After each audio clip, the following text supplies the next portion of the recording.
Hey guys, so today we're going to be looking at your air filter and your Lexus CT200H. This one is a 2012. Let's check it out.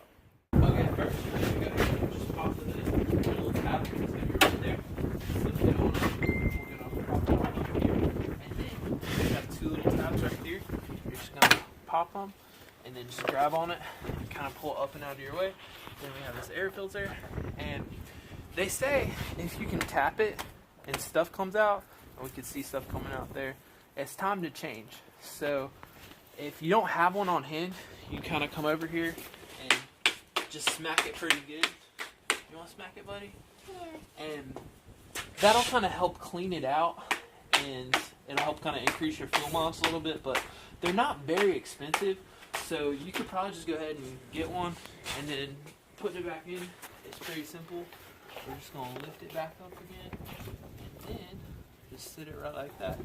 And then there's two, well, come on over here. There's two little tabs that have to be worked in right here. So we're just going to lift and sit it down like that until it's flush, kind of all the way around.